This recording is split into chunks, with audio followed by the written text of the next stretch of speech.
சாய்பாபா பிறந்த கதை உங்களுக்கு தெரியுமா? உங்களுக்கு சாய்பாபா பிடிக்கும்னா கமெண்ட்ல ஓம் சாய்ராம் சொல்லுங்க, நல்லதே நடக்கும்.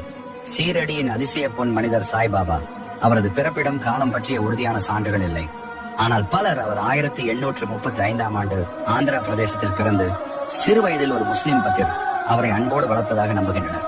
நான் அல்லாஹ், நான் சங்கரன், நான் கிருஷ்ணன் என்ற அவரின் வாக்கியங்கள் அனைத்து தெய்வங்களும் ஒன்றே என்ற உண்மையை வெளிப்படுத்தின. அவர் 16 வயதில் மகாராஷ்டிராவின் சீரடி கிராமத்தை அடைந்தார். அங்கே ஒரு வேப்ப மரத்தின் கீழ் மௌன தியானத்தில் அமர்ந்திருந்த சிறுவனை கண்டு கிராமத்தினர் ஆச்சரியமடைந்தனர். அவருக்கு பசியாற்றிய பாய்ஜாபாய் என்பவளை சாய்பாபா தாயாக கருதினார்.